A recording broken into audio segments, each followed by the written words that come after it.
Hi, for anyone that doesn't know me, my name's Dan. Hi, Dan. Hi. Hi, Dan. Andy and I go way back. So I have to be kind, though. I had to do a lot of editing. That's why I need the notes. It's mixed company. So anyway. Okay, well, I want to thank Andy, though, for finally confirming that I am the best man.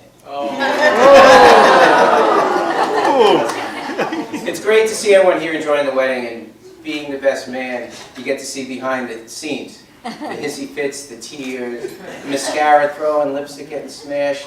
But at least YanYan was well behaved.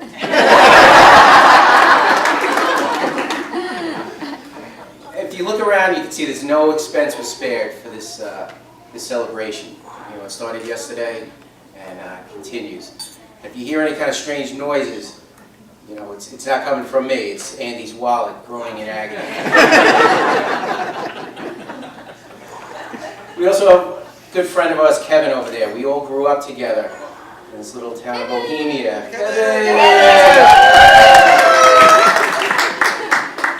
You know, I was thinking, you know, coming here trying to decide, you know, stories to tell and whatnot. You know, I thought we were pretty well-behaved kids until I see Andy's parents, Andy and Sheila, and they kind of reminded us of certain incidents that happened over the years. But fortunately, statute of limitations is over. Pretty good.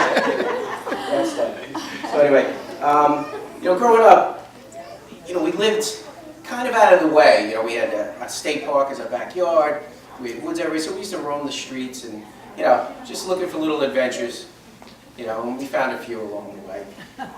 This one in particular, and it's very mellow, so I can say it. We were sleeping out in Andy's backyard, you know, in the tent, and we, you know, of course you get bored after a while.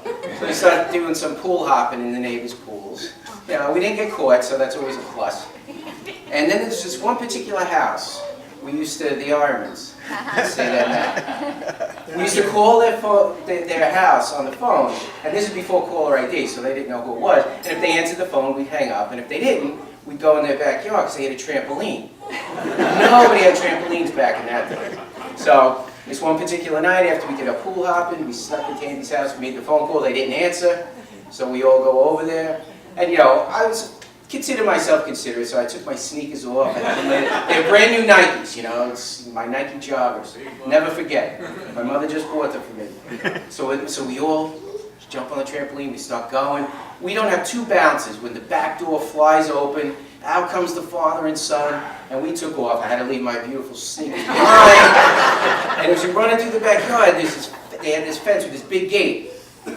Andy tried to go over first, but somehow something got caught on the top of the fence, so he gets hung up. I jump on the fence, now the gate swings open, and I have no shoes on, my toes are bleeding. Kevin, I don't know how he got away, but he got away. But you know what, I tell you, I don't think we ever got caught for it, but I lost a good pair of sneakers. I do remember that. You know, we also had this trip, Kevin just reminded me of this trip we had when Andy was in the Air Force. We used to go clubbing on Long Island, and he missed it. So me and him used to, you know, exchange cassette tapes, if anyone can remember those, and with the music and everything. And me and Kevin took the drive up to Maine, you know, from Long Island. So that was a big, it was brutal. And I had a stick shift at the time, and Kevin was barely driving, so he had to help me, and it wasn't pretty. It wasn't pretty. We had a cruise control, which was a broomstick, you know, there, and if you stick it in your stomach, you can go faster and stuff. All good, clean fun. You know, then we get to see you, and then we go up to Quebec, and that's where I'm going to stop. That story, you know, but it was good times. It was good times. You know, so Andy, like in his elementary school days, you know, he was sometimes considered, you know, forgetful, lazy, somewhat slow. But hey, his own father doesn't know him. Gosh. But all kidding aside, a few years back, Andy invited me out when he was living in Hong Kong, and he was a very gracious host. And while there, I met the beautiful YanYan. We had spoken on the phone about her in past, and I knew there was something there because we weren't like women who start exchanging stuff about new boyfriends, girlfriends, or whatever. But he said a lot of nice things, and I thought there was something there. And when I was there, he showed me the time of my life. It was pretty awesome. And this one particular day, he was supposed to show me Disney, and he was sick. He was in bed sick. So I took a cab, and then YanYan met me at Disney, and she showed me the park. It was very nice. And then we went to dinner, and that's the first time I ever saw her eat. And she was like, oh my God, and she put away. You know, put a small army to shame.